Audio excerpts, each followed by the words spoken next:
Soyez tous bénis. Soyez tous bénis au nom de Jésus. Comme je l'avais déjà écrit sur qu'on allait commencer une nouvelle série d'enseignements qui parle de l'amour de Dieu et de la faveur de Dieu. Je voudrais que quelqu'un puisse comprendre certaines choses dans sa vie afin qu'il puisse recevoir la bénédiction qui vient de Dieu. Au fur et à mesure que je vais commencer à avancer, vous allez comprendre beaucoup de choses, bien-aimés. Je voudrais introduire ces messages aujourd'hui. Avec la grâce de Dieu, on verra là où je vais m'arrêter. Et le prochain jeudi encore, je vais encore continuer avec le même message jusqu'à ce que cela puisse vraiment entrer en vous. Car je voudrais que la vie de quelqu'un puisse changer. Je voudrais que tu puisses être béni là où tu es. Je voudrais que tu puisses changer le standard de vie que tu as. Car en Dieu, il y a toutes choses, bien-aimées. En Dieu, il y a toutes choses. Ce que tu recherches, c'est en Dieu. Ce n'est pas dans ce monde, mais c'est en Dieu, bien-aimé. J'espère que là où tu es, tu as peut-être un petit carnet, un bic, que tu vas écrire ces enseignements, car cela va t'aider un jour. Tu pourras aussi transmettre aux autres. Vous qui êtes en train de me suivre en direct maintenant, vous pouvez aussi partager ces liens à d'autres personnes, qu'eux aussi puissent suivre ces messages, car cela va aussi les aider. Soyez tous bénis au nom de Jésus.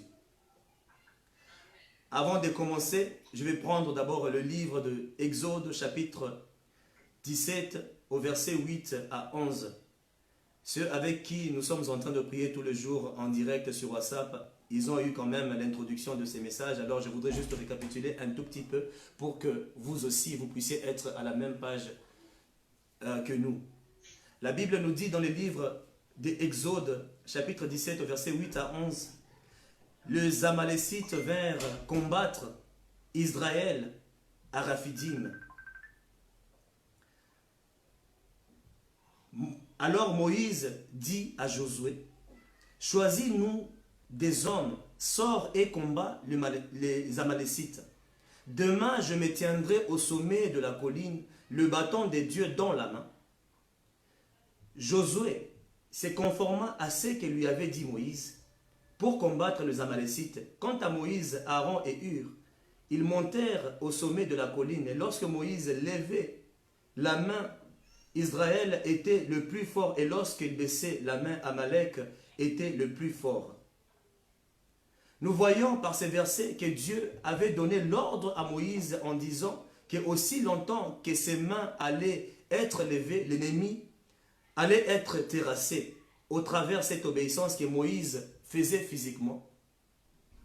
Il y avait la victoire d'Israël sur les Amalécites. Alors, qu'est-ce que je voudrais dire par là? Je vais juste être bref, introduire ces messages afin que nous puissions être sur la même page. Qu'est-ce que la Bible veut nous dire par là? Sachez que l'obéissance physique produit une libération spirituelle. Ce que tu fais dans le monde physique, toute action que tu commets dans le monde physique a une réaction spirituelle, bien-aimée. Donc, à chaque chose que tu fais, que ça puisse être dans le bien, que ça puisse être dans le mal, il y a une réaction spirituelle qui s'est faite sur toi, bien-aimé.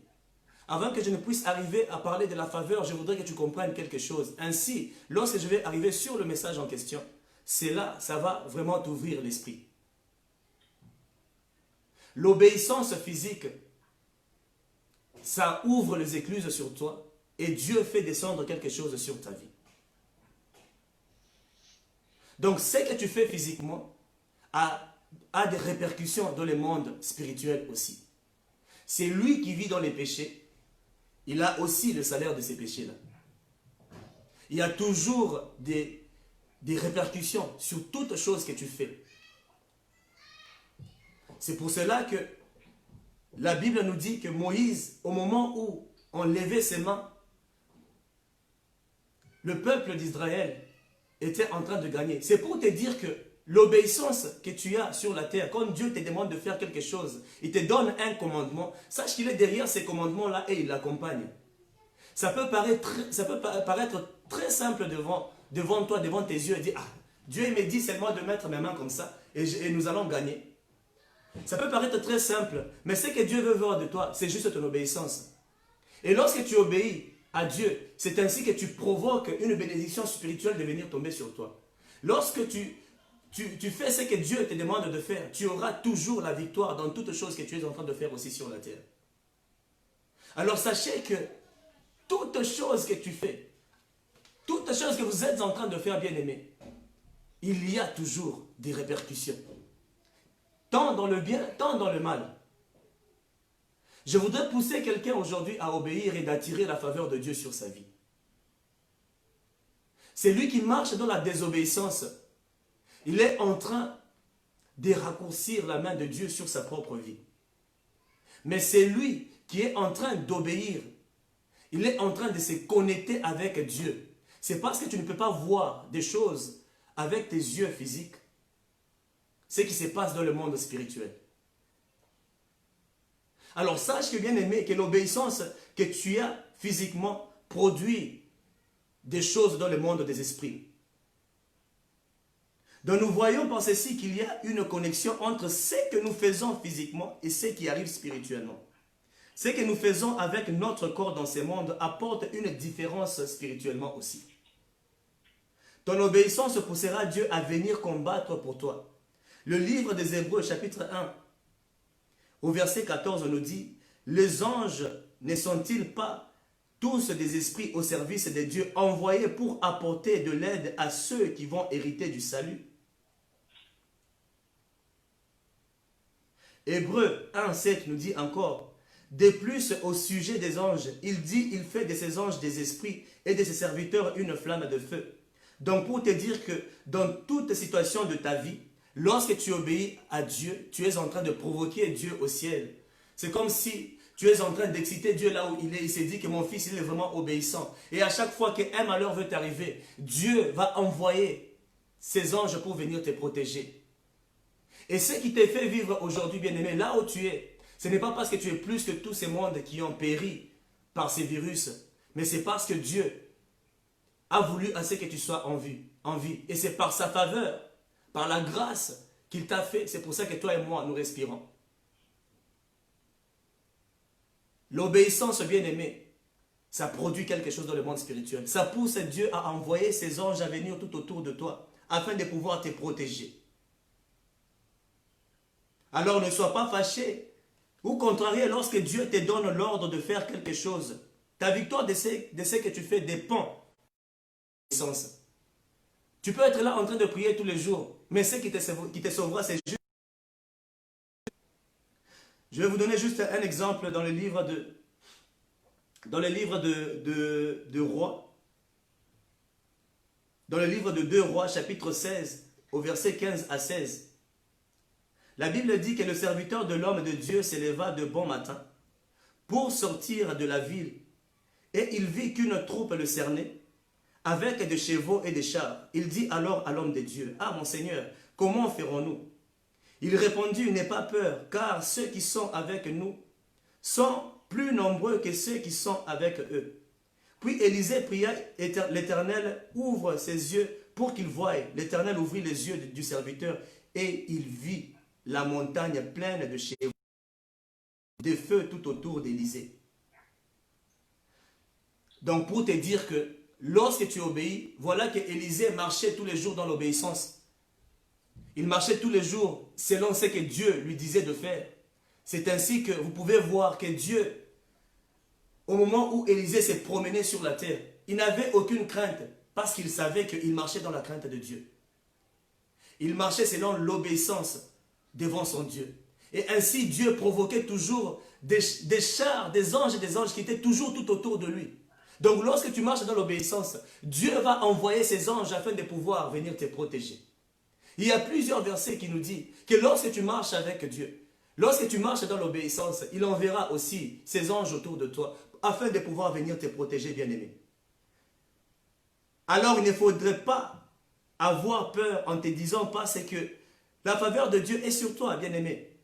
À cause des responsabilités que Dieu te donne, plus la responsabilité, elle devient grande dans ta vie, dans les choses de Dieu, plus aussi tu attires l'attention de Dieu. Et lorsque l'attention de Dieu est sur toi, ça veut dire qu'il y a plus de responsabilités. Ainsi, Dieu va faire descendre aussi plusieurs anges pour venir te protéger, bien-aimé.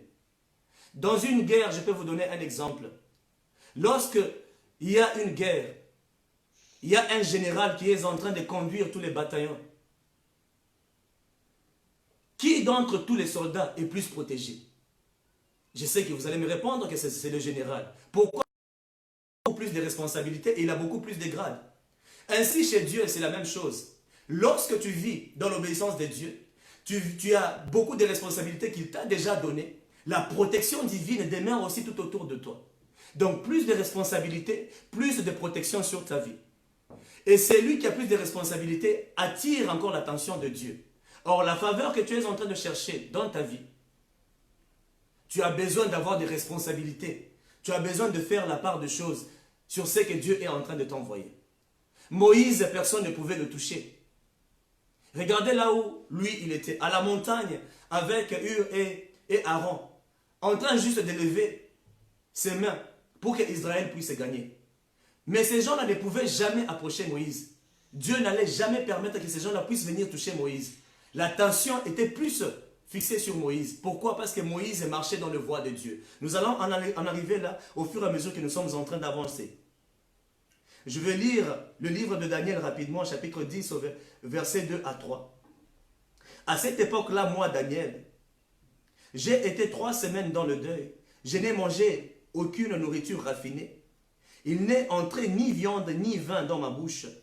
Et je ne me suis pas parfumé jusqu'à la fin de 3 semaines. Daniel, dans le livre encore, toujours de Daniel 10 à 11, il dit, « Mais une main m'a touché et m'a mis tout tremblant sur mes genoux et les paumes de mes mains. Puis l'homme m'a dit, Daniel, homme considéré comme précieux, sois attentif aux paroles que je vais dire et tiens-toi debout là où tu es. En effet, j'ai été maintenant envoyé vers toi. » Lorsqu'il m'a dit cela, je me suis tenu tremblant. On peut voir que dans ces versets que Daniel s'était privé de tout ce qui était bon afin qu'il puisse être quelqu'un de considérable devant Dieu, quelqu'un désiré par Dieu. Pour vous dire qu'il y a une différence entre l'amour de Dieu et la faveur de Dieu, bien-aimé. L'amour de Dieu est constant. Dieu aime tout le monde sans Satan, lui. Il aime même sa créature que lui avait créée. Il ne déteste personne. Nous allons en arriver là et vous allez bien comprendre avec le verset que je vais vous donner. L'amour de Dieu est 100% sur la vie d'un chacun de nous. Mais pas la faveur de Dieu. Tu as besoin de faire quelque chose pour attirer la faveur divine sur toi. L'amour de Dieu, car tout le jour nous nous réveillons le matin, tout le jour sa grâce se renouvelle sur nous. Mais ce n'est pas la faveur de Dieu qui se renouvelle sur ta vie tout le jour. C'est seulement son amour bien-aimé. Alors, lorsque tu lis le livre de Jean, chapitre 3, verset 16, la Bible dit que car Dieu a tant aimé les mondes qu'il a donné son Fils unique afin que quiconque croit en lui puisse avoir aussi la vie éternelle. Donc pour te dire que l'amour, c'est un acquis pour nous tous. Même les féticheurs, les grands satanistes du monde, ils sont aimés par Dieu. Dieu ne les déteste pas. Mais eux-mêmes, ils ont seulement déjà mis une séparation entre eux et Dieu à cause de leur vie de péché et à cause de leur idolâtrie. Car ils ont adoré un autre Dieu. L'amour, c'est un acquis pour toi, bien-aimé. Tu as déjà gagné cela. Mais la faveur de Dieu, tu as besoin de faire quelque chose pour que Dieu fasse aussi quelque chose pour toi, bien-aimé. Ainsi, Daniel 12 à 13, le chef du royaume de Perse m'a répondu, mais Michel, l'un des principaux chefs, est venu à mon aide et je suis resté là. Il m'a dit, où tu es à prendre et de t'humilier devant ton Dieu. Tes paroles ont été à cause d'elles que je suis. Bien-aimé, vous voyez que lorsque vous êtes obéissant dans la parole de Dieu, lorsque vous pouvez faire des choses, parce que c'est sacrifié pour Dieu, jeûner pour Dieu, tu es en train de provoquer une bénédiction spirituelle qui doit venir vers toi. Tu es en train de provoquer Dieu dans le ciel pour descendre sur toi. Malgré qu'il avait compris, vu que Genève combat de sa vie. Il fallait, donc depuis le premier jour, Dieu avait déjà écouté sa prière. Mais Daniel a persévéré jusqu'à 21 jours, malgré que le jeûne donc sa prière a été répondue depuis. Mais Daniel a persévéré jusqu'à la fin. Et voyez cela. C'est au 21e jour que Dieu avait permis que les anges puissent descendre là où Daniel était pour renverser les autels, renverser les choses qui étaient en train de détruire le peuple d'Israël. Donc l'obéissance de Daniel jusqu'à la fin a fait que Dieu puisse bouger, pas n'importe quel ange. Lorsque vous lisez ces chapitres, vous allez comprendre que Dieu avait dépêché l'ange Michaël au secours de... Et vous connaissez de l'ange Michaël. C'était un de l'armée. Dieu peut dépêcher au ciel pour juste venir te protéger toi. L'obéissance apporte une bénédiction spirituelle. Et tu attires la faveur de Dieu par l'obéissance que tu as. Tu attires la faveur de Dieu par les choses que tu es en train de faire pour Dieu. Sache que si tu ne veux pas faire quoi que ce soit pour Dieu, tu ne travailles pas pour Dieu, ta récompense aussi sera minime, bien-aimé. Et tu n'auras pas totalement la faveur de Dieu sur ta vie. Ainsi, on peut comprendre par toutes ces choses que l'obéissance nous rapporte beaucoup de choses. Et la faveur, l'attention de Dieu est surtout sur les gens qui obéissent à ses voies. Que la faveur de Dieu est surtout sur les gens qui sont en train de faire aussi l'œuvre de Dieu. Plus de responsabilités dans ta vie, plus tu attires l'attention de Dieu dans ta vie. Écoutez ceci, avant que je ne puisse commencer une autre dimension du message. La Bible dit, dans le livre de Matthieu chapitre 17 au verset 14 à 17, lorsqu'ils furent arrivés près de la foule, un homme vint à se jeter à genoux devant Jésus et dit, « Seigneur, aie pitié de mon fils qui est épileptique et qui souffre cruellement. Il tombe souvent dans le feu ou dans l'eau. Je l'ai amené à tes disciples et ils n'ont pas pu le guérir. » Génération incrédule et perverse, répondit Jésus, « Jusqu'à quand serai-je avec vous? Jusqu'à quand devrais-je vous supporter? Amenez-les-moi ici, parce que vous êtes une génération perverse et incrédule. » Lorsque tu es incrédule, ça veut dire que tu t'es déconnecté du monde. La présence de Dieu, l'adoration, l'église, et lorsque tu es déconnecté, tu deviens incrédule. Et lorsque tu deviens incrédule, cela te transforme en pervers. Tu deviens attaché au monde. On peut voir que les disciples de Dieu étaient là, de Jésus. Ils étaient en train d'essayer de chasser des démons dans le corps d'un épileptique, mais ils n'ont pas su. Et Christ a dit que c'était à cause de leur incrédulité et à cause de la perversité du monde. Donc pour vous dire que lorsque tu es désobéissant, ça te pousse à attirer autre chose dans ta vie. Ça te pousse à être incrédule.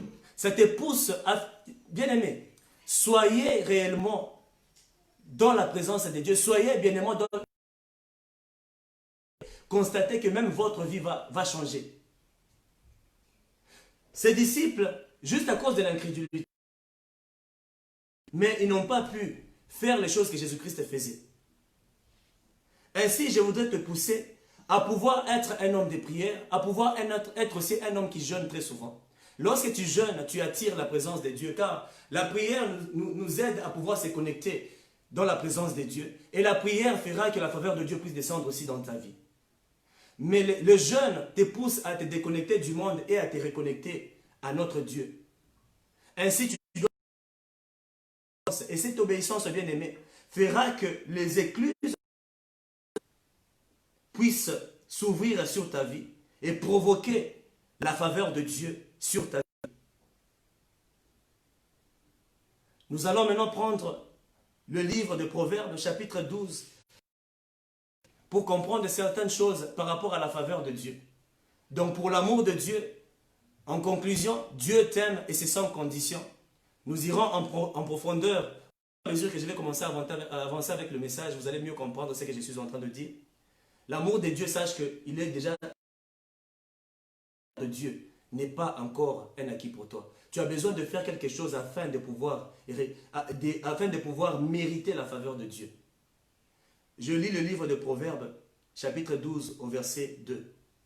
La Bible dit, « L'homme de bien attire la faveur de l'Éternel, mais l'Éternel condamnera l'homme qui machine du mal. » Je sais que dans d'autres versions, ça dit « L'homme de bien obtient la faveur de l'Éternel, mais le conspirateur est condamné. » Le conspirateur est condamné. Donc l'homme de bien attire la faveur de Dieu. Retenez bien ceci. L'homme de bien attire la faveur de Dieu. Mais l'Éternel condamne celui qui est dans les mauvaises voies.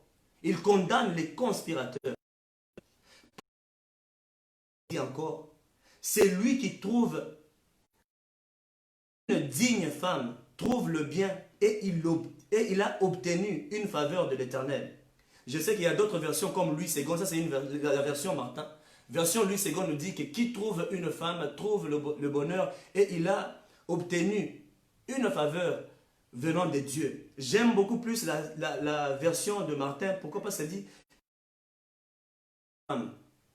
ce n'est pas n'importe quelle femme que tu peux trouver ou n'importe quel homme que tu peux trouver que tu as obtenu la faveur de Dieu. Tu dois être un digne homme, une digne femme dans ta vie.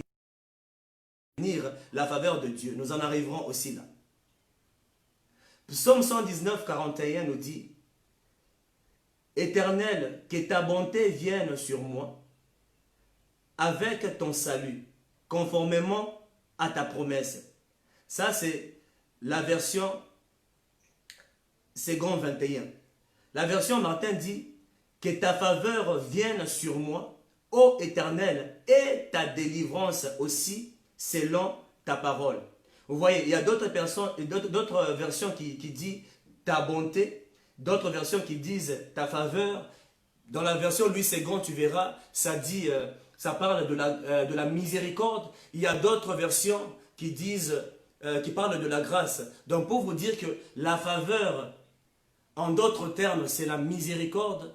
En d'autres termes, c'est la bonté, c'est la bienveillance, c'est la grâce de Dieu sur ta vie. C'est ça même la faveur. Donc lorsque tu vois ta miséricorde, c'est ça déjà la faveur. La miséricorde dont vous demandez tous les jours à Dieu, c'est ça même la faveur de Dieu sur ta vie, bien-aimée. Alors lorsque nous parlons dans ta Bible et tu vois que c'est écrit faveur, sache que c'est la grâce, c'est ça même la miséricorde, c'est ça même la grâce, c'est ça même la bonté de Dieu et c'est ça même la bienveillance de Dieu sur ta vie. Alors, qu'est-ce que la faveur par définition? C'est ça même le thème du message. La faveur qui va être sur ta vie. Comment attirer cette faveur? Amen, amen.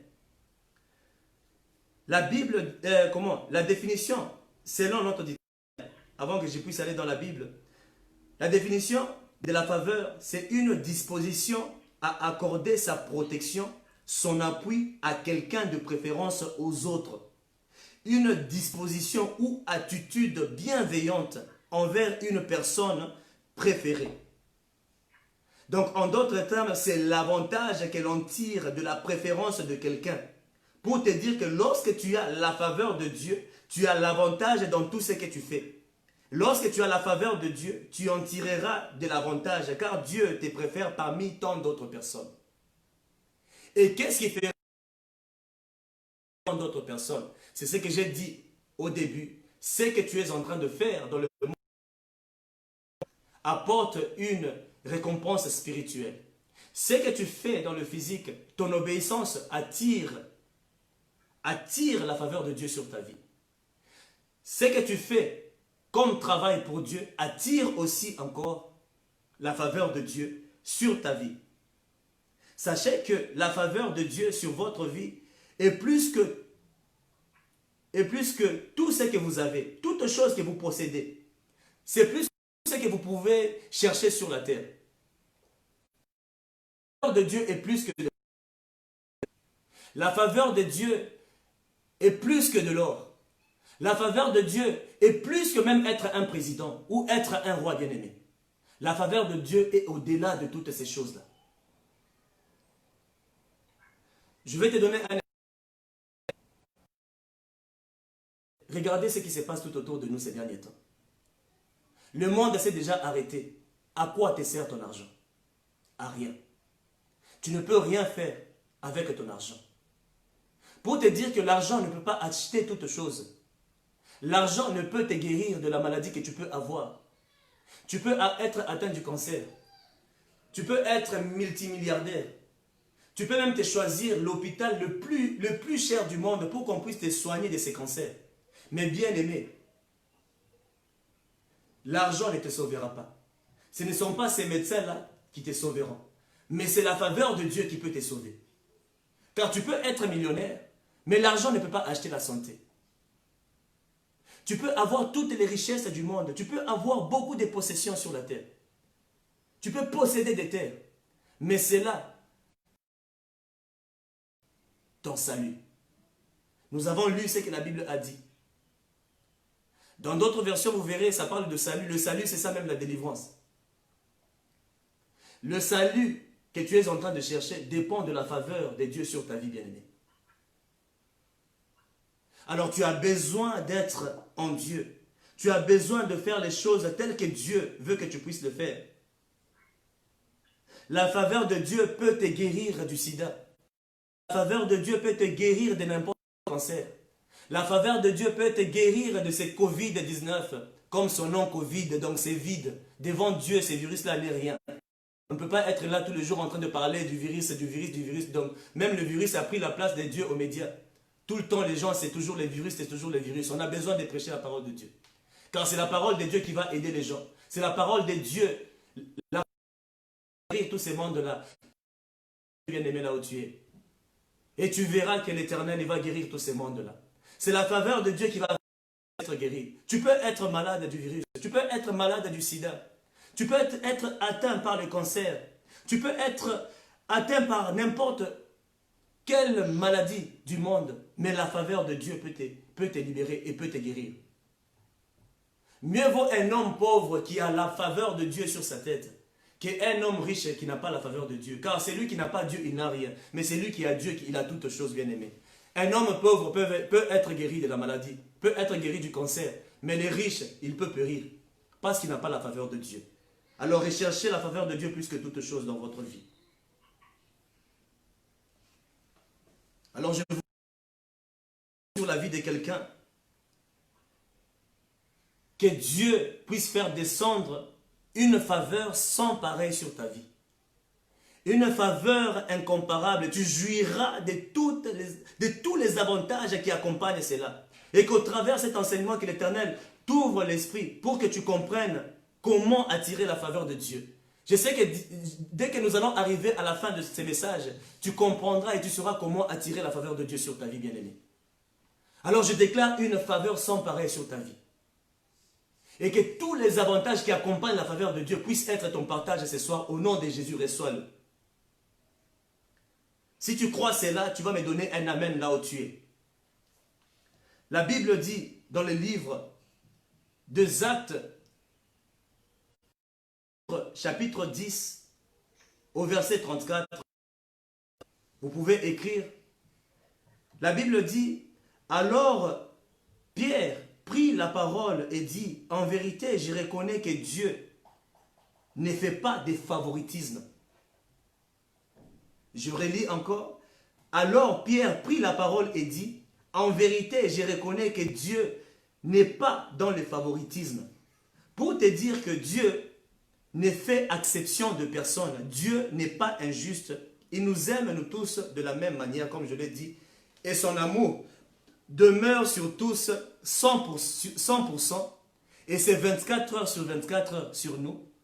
Tous les jours, nous vivons, nous sommes dans l'amour de Dieu. Et l'amour de Dieu est partagé équitablement sur tous ses enfants. Sur toutes les personnes qu'il a créées. L'amour de Dieu est sur la créature entière, sur le monde entier. Bien-aimés. L'amour de Dieu est sur vous tous. mais pas la faveur de Dieu. Pour dire que la faveur de Dieu est sur ceux qui le craignent. Pour être agréable devant Dieu, il faut marcher dans la crainte et pratiquer la justice. Ainsi, tu vas attirer sa faveur sur toi. La faveur de Dieu sur ta vie dépend de toi. La Bible nous dit encore dans le livre de Proverbes, chapitre 16, quand l'Éternel approuve le voie d'un homme, il dispose même ses ennemis à faire la paix avec lui. Quel verset, bon Dieu. Même tes ennemis vont te considérer, au lieu de te faire la guerre, ils seront en ta disposition. Tout dépend de la manière dont tu vis avec ton Dieu. Regardez ce que Dieu dit. Hein? Donc, lorsque l'Éternel approuve tes voies, approuve le voie de l'homme, lorsque l'Éternel t'approuve seulement, il dispose même tes ennemis, même les gens qui te veulent du mal. Lorsque la faveur de Dieu est sur toi, Dieu, il va disposer de ces ennemis-là. Et ces ennemis-là, ils seront en ta disposition. Tu pourras même commencer à les donner les ordres et ils vont écouter ces ordres-là, bien-aimés. Sache que la faveur de Dieu, elle est plus importante que l'argent que tu es en train de rechercher, bien-aimé. Ésaïe 55, 8 à 9, écoutez ceci. La Bible dit, en effet, vos pensées ne sont pas mes pensées et mes voix ne sont pas vos voix. Déclare l'Éternel. Le ciel est bien plus haut que la terre, de même mes voix sont bien au-dessus de vos voix et mes pensées bien au-dessus de vos pensées. Donc sachez que les pensées et les voix de Dieu sont au-dessus de nos pensées et sont au-dessus de nos voix, bien-aimés. Donc tout ce que tu peux avoir comme pensée dans ta tête, ce ne sont pas les pensées de Dieu. Ta manière de réfléchir n'est pas la manière de réfléchir de Dieu, bien-aimé. Et les voies que tu es en train d'emprunter, ce n'est pas ça le voie de Dieu. Si tu veux attirer la faveur de Dieu sur ta vie, bien-aimé, tu as besoin de marcher dans les voies de Dieu. Si tu veux attirer l'attention de Dieu, marcher dans les pensées de Dieu. Parce que si tu ne marches pas dans les pensées de Dieu, si tu ne marches pas dans ses voies, ça veut dire que tu es en dehors des voies de Dieu et tu es en dehors de ses pensées. La Bible dit que les projets que j'ai formés est un projet de bonheur et non de malheur. Mais aujourd'hui, les gens rencontrent le malheur, c'est parce qu'ils vivent en dehors de la voie de Dieu. Ils vivent en dehors de la présence de Dieu, en dehors de la pensée de Dieu. Pour que les pensées de Dieu puissent s'accomplir sur ta vie, tu as besoin de vivre dans ses voies et dans ses pensées. Lorsque tu te décides à faire de toi-même les choses pour ta vie, eh bien tu es en train d'écarter Dieu. Alors, pour attirer la voix de Dieu, pour attirer la pensée de Dieu, pour attirer la faveur de Dieu, tu as besoin de... Lorsque tu es en dehors de cela, tu ne verras pas sa main. Ainsi, beaucoup de gens, nous vivons nous tous dans l'amour de Dieu, mais nous ne voyons pas la main de Dieu sur nos vies. Pourquoi? Parce que nous vivons en dehors de voix de Dieu et en dehors des pensées de Dieu. Si tu veux attirer la faveur de Dieu sur ta vie, bien-aimé, tu peux demander des travail. Tu peux demander le mariage devant Dieu. Tu peux demander tout ce que tu veux dans ta vie. Mais pour avoir cela, pour que Dieu puisse avoir un regard fixé sur toi, tu as besoin d'attirer la... Donc, ce que tu as, cela fera que Dieu puisse te regarder. Cela fera que tu puisses attirer son attention sur toi. Donc l'attention de Dieu dépend de ton obéissance. L'attention de Dieu sur ta vie dépend de toi. Lorsque tu marches dans ses voies, en ces moments-là, tu verras aussi la volonté de Dieu sur ta vie.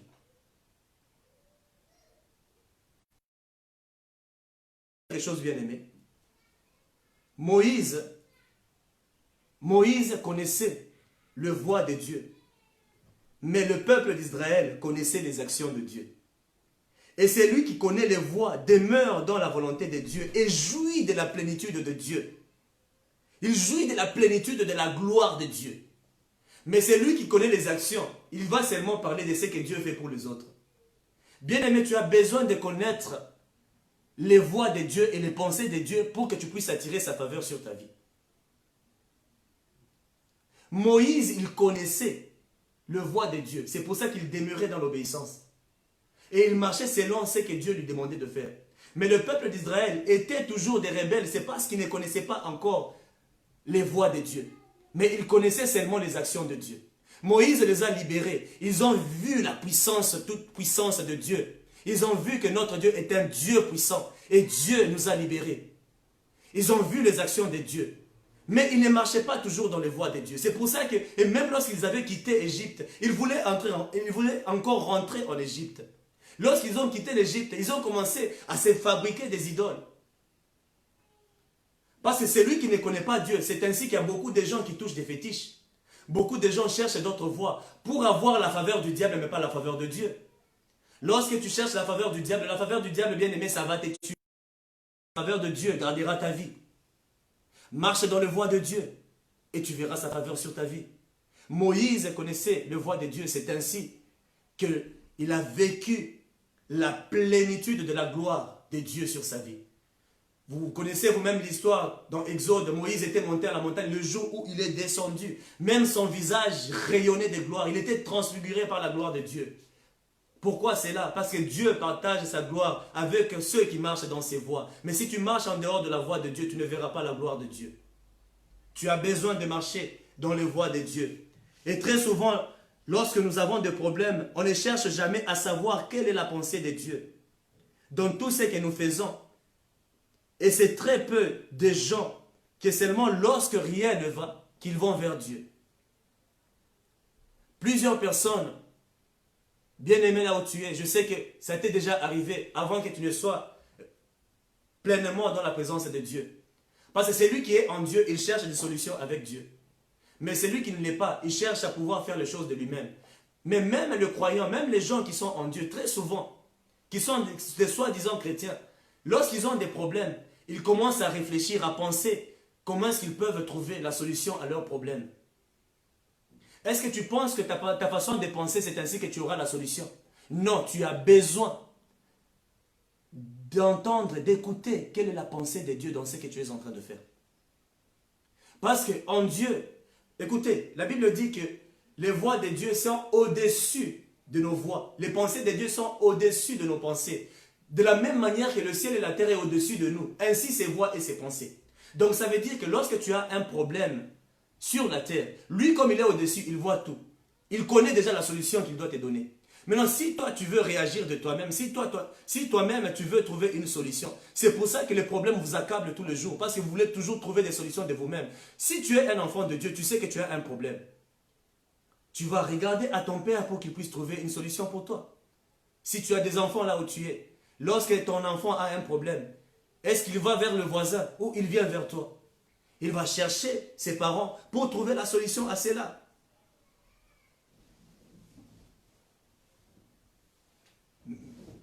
Je sais qu'en tout ça, je voudrais dire quelque chose. Même certains chrétiens le disent même. Ils disent que les païens, ils vivent mieux que nous les chrétiens.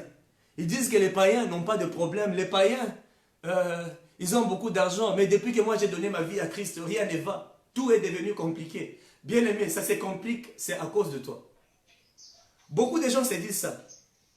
Mais quand on regarde la vie des païens, ils sont là. Ah, vraiment, ils n'ont pas de problème. C'est ce que toi tu penses. Tu penses qu'ils n'ont pas de problème. Ne te plains pas de tes problèmes si tu ne connais pas encore les problèmes que ton voisin a. Les païens que vous voyez, il y a des gens qui ont déjà touché des fétiches. Vous les voyez en cours de route.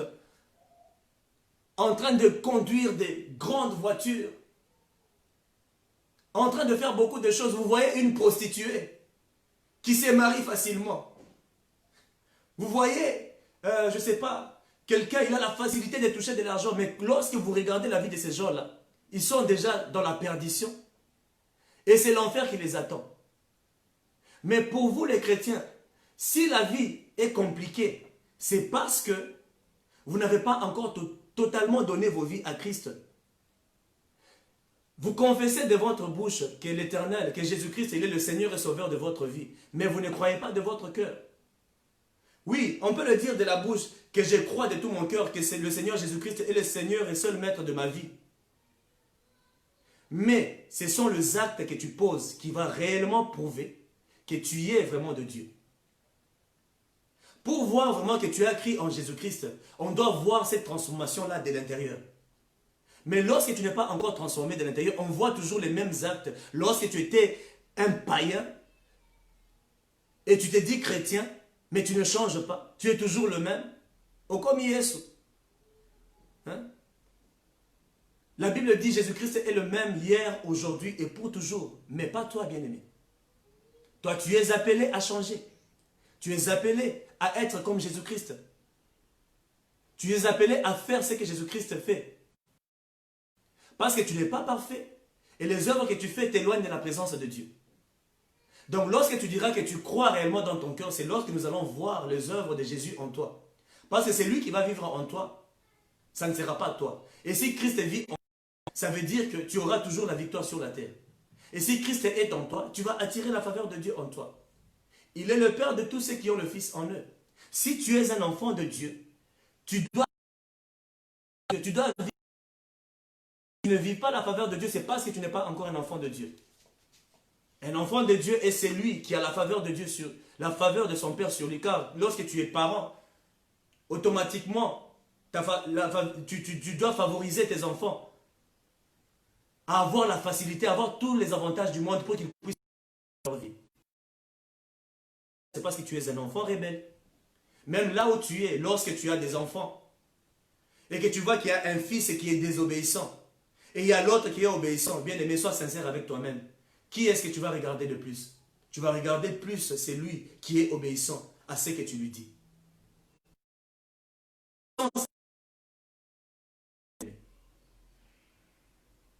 Si tu veux avoir la faveur de Dieu, la faveur peut transformer ta vie. Ce que tu recherches, marche dans la crainte de Dieu et tu verras la faveur de Dieu sur toi. Alors fais tout pour que Dieu, il a dit dans le livre de Proverbes 16, fais tout qu'il puisse approuver tes voies. Sache que à la croix, il a tout fait, il a pris ta pauvreté pour que tu sois riche. Il guérit déjà à la croix, même si tu tombes que Dieu, il s'est fait pour que tu sois béni.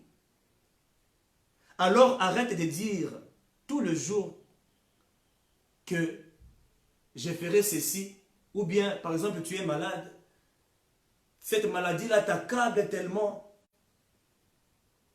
et tu te dis, oh bon Dieu, je ne fais que prier mais je ne trouve pas la guérison, que sa volonté soit faite. Bien aimé, la volonté de Dieu a été faite. Il a dit ces jours-là accomplis. Donc lorsque tu cherches la guérison, tu n'as qu'à déclarer par ces meurtrissures que tu seras guéri. Mais pour voir cette guérison-là, marche dans l'obéissance de la parole de Dieu. Car c'est la faveur de Dieu qui va te guérir. C'est la faveur de Dieu qui va t'aider. C'est la faveur de Dieu qui va t'apporter les bénédictions que tu es en train de chercher. Aujourd'hui, je vais m'arrêter par là. Et je vais continuer encore le prochain jeudi. Je vais encore ajouter beaucoup pour que tu comprennes et que tu puisses savoir comment attirer. Parce qu'aujourd'hui, je ne t'ai pas dit d'abord totalement comment est-ce que tu dois attirer. Comment attirer la faveur de Dieu totalement sur ta vie. Mais je t'ai donné quand même une partie. Sache que l'obéissance physique apporte des résultats dans le monde des esprits. L'obéissance physique apporte une libération spirituelle. Chaque réaction que tu fais dans le physique apporte... Donc chaque action dans le monde physique apporte une réaction dans le monde spirituel. Si tu veux avoir la faveur de Dieu, marche dans ses voies. Si tu veux attirer la faveur de Dieu, tu veux l'attirer sur toi, sois obéissant. Marche dans ses pensées et laisse-lui accomplir les desseins qu'il avait depuis le début pour toi. Car le projet qu'il a pour toi, c'est un projet de bonheur. Tout ce que tu cherches, c'est en Jésus. Et il va te les donner. C'est pour ça que je t'ai dit que tes pensées ne sont pas les pensées de Dieu. Je déclare sur toi la totalité de la faveur de Dieu sur ta vie. Que tu vives la faveur de Dieu lorsque tu es encore en vie. La faveur de Dieu, ce n'est pas pour les morts, bien-aimés. La bénédiction de Dieu, ce n'est pas pour les morts. C'est lorsque tu es encore en vie que tu dois bénéficier de la faveur de Dieu. Et lorsque tu as la faveur de Dieu, tu as les avantages qui viennent avec cette faveur-là. Et rien ne peut te résister, bien-aimé. Rien ne peut te résister. Tu vas aller dans des bureaux, tu cherches du boulot. Au fait, les boulots vont te chercher. Demande-moi, je te donnerai mon témoignage un jour. Moi que vous voyez, je n'ai jamais travaillé où j'ai amené mon CV. On m'appelle toujours. On m'appelle toujours, bien-aimé. Et là où je dépose les CV, on ne me prend pas. Donc tout ce que j'ai dans ma vie, c'est toujours la volonté de Dieu. Pourquoi? Parce que je marche dans l'obéissance. Je marche dans les voies que Dieu a déjà tracées pour moi. C'est pour ça que j'ai sa faveur et c'est pour ça que j'ai son attention. Et sa protection est sur moi, malgré les guerres, malgré les combats de gauche et de droite. Moi, je sais que c'est plusieurs anges qui me protègent. Donc tout autour de moi, même quand les mondes des ténèbres s'élèvent pour me chercher, ils ne m'auront pas, car je sais que celui qui est en moi est plus fort que celui qui est dans ces mondes. Et ces anges-là protègent celui qui est en moi. Donc si tu as Christ totalement sur ta vie, sache que tu as toutes choses. Tu as toutes choses, bien-aimé. Je ne me plains pas. Oh non, je souffre pour ceci, je souffre pour cela. Non, non, moi je dis que je ne vais pas souffrir. Je ne vais jamais souffrir parce que j'ai la faveur de Dieu. Et je refuse de souffrir. Donc tu peux aussi refuser cela par ton obéissance à la parole de Dieu. Tu peux refuser la maladie. Tu peux refuser les malédictions, les opprobres sur ta vie. Juste par l'obéissance à la parole de Dieu. Alors, bien-aimé, marche dans le voie de Dieu. Et tu auras sa faveur au nom de Jésus. Alors je déclare sur ta vie. Pareil, au nom de Jésus, reçois cela. Que tout ce qui bloquait sur ta vie, que la faveur de Dieu puisse débloquer cela au nom de Jésus. Je déclare que tu l'auras au nom de Jésus. Les enfants que tu es en train de chercher, tu l'auras au nom de Jésus au travers de la faveur qu'il met sur toi. Aujourd'hui, tu seras scellé par la marque de la faveur. De la même manière qu'il avait mis une marque sur le front de Caïn. Caïn a marché avec cette malédiction. Mais toi, tu vas marcher avec la bénédiction de Dieu à cause de la faveur de Dieu. Au nom de Jésus, reçois cette grâce. Au nom de Jésus, reçois cette grâce. Tu as tout au nom de Jésus. Père éternel, j'ai béni ton peuple. Que ta faveur puisse avec eux tous. Protège-leur encore pendant toute cette nuit. Oh Yahweh, tu es l'alpha et l'oméga. Tu as commencé avec nous et tu as terminé avec nous. Nous te disons sincèrement merci pour la parole que tu nous as encore donnée aujourd'hui. Éternel, afin que, oh Yahweh, nous puissions marcher dans tes voies. Montre-nous tes pensées pour que nous puissions entrer dans notre destinée. Je recommande toute personne qui suivra ces messages, maintenant ou en différé, Père, que ces messages puissent être une bénédiction pour eux et que ça puisse faire tomber les chaînes de leur vie, qu'ils soient tous libérés dans le nom de Jésus. Que ta faveur demeure sur eux dès maintenant et à jamais. Au nom de Jésus de Nazareth, nous avons ainsi prié et nous disons Amen. 3 fois Amen, Amen, Amen. Soyez tous bénis au nom de Jésus. On se retrouve encore le prochain jeudi. Je vais continuer avec le message. Je vais encore plus vous parler, bien-aimés. Et le temps que nous allons terminer ces messages, je sais que la vie va se transformer à une autre chose. Tu vas vivre la gloire de Dieu, tu vas vivre la faveur de Dieu. Sois béni au nom de Jésus.